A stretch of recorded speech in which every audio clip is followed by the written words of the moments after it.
I stood quietly in the wood-paneled room.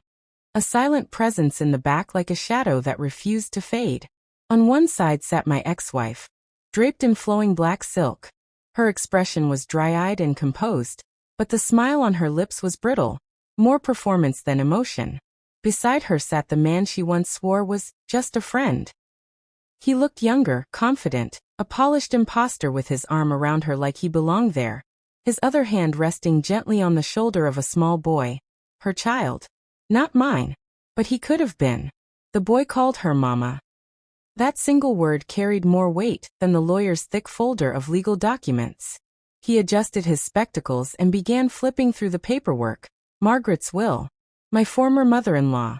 The only one in her family who had treated me like I truly mattered. Even after Elise began treating me like I was a placeholder, Margaret's loyalty to me never wavered.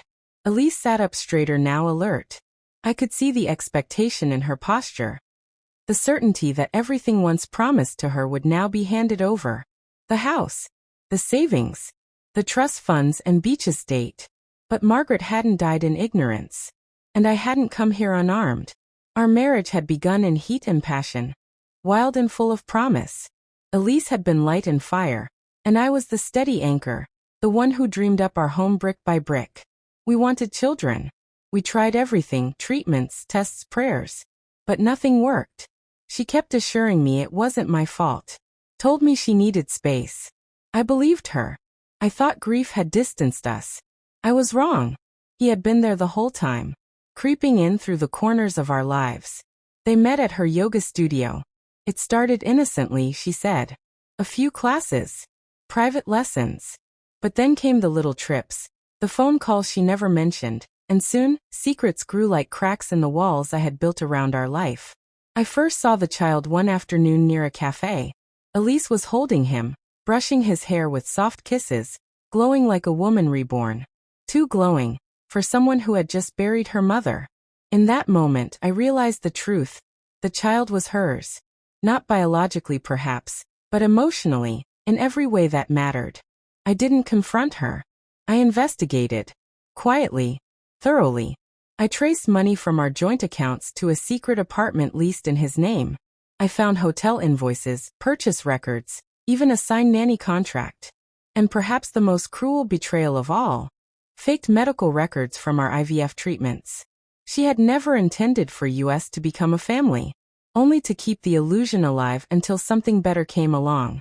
Instead of exploding, I took the evidence to Margaret. Though her health had diminished, her mind was still razor-sharp. I laid everything out. Photos. Timelines. Bank records. She didn't cry. She didn't deny it. She just gave me a long, knowing look and asked, "Do you trust me?" I said I did. Always. She rewrote her will the very next day. She didn't tell me what she changed. Only that Elise would one day understand what betrayal truly cost. So here we were. In that quiet room where the lawyer's voice carved through the tension like a chisel. To my beloved daughter Elise, if you're hearing this, I am gone. If you're sitting beside that man, I am not surprised. I saw the tight line of Elise's jaw. Her lover shifted in his seat. You disgraced my name, lied to my face, and betrayed the man who gave you his entire heart. So here is what I leave you. Nothing. No money. No house. No shares. Not even my jewelry. Everything has been secured in a trust. He paused, then turned toward me. To the man I chose as my son. This is your inheritance. Protect it better than I did. The room fell into a stunned silence. Elise stared forward, frozen, unable to process. Her lover muttered something under his breath. The boy fidgeted, uncomfortable with the sudden tension. I leaned forward just enough to meet her eyes and smiled. Not out of malice, but resolution. She opened her mouth, voice shaking with fury and disbelief. She tried to argue, tried to question the will's legality, hinting at lawsuits and deceit. But the lawyer calmly produced every supporting document. Margaret had covered every angle. I never said a word. I didn't need to. Every time her eyes flicked toward me, she saw the man she discarded now standing in possession of everything she thought she was entitled to. That moment said more than any words could. Outside in the rain-washed parking lot, she ran after me. Her voice trembled with emotion, rage more than regret. You poisoned her against me, she spat. I turned to her with quiet clarity. No. You did that yourself. I only showed her the truth. Her eyes filled, not with sorrow, but with fury. The fury of someone who thought she had played the perfect hand, only to realize the deck had never been hers. You can't take my life away from me, she said through clenched teeth. You gave it away, I answered, then got into my car and left her standing there, soaked and speechless. Half a year later, she's living in a cramped one-bedroom apartment. The yoga studio didn't survive without Margaret's financial backing. The man who had once promised her a future disappeared not long after. Raising another man's child without the safety net she'd expected wasn't what he'd signed up for. Last week, she sent me an email. No subject line.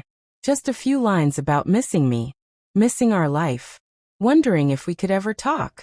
I never responded. Real closure isn't found in conversations or apologies. It's found in stillness, in reclaiming your dignity, and in allowing the truth to speak louder than anything else ever could. Margaret gave me far more than an inheritance that day. She gave me peace.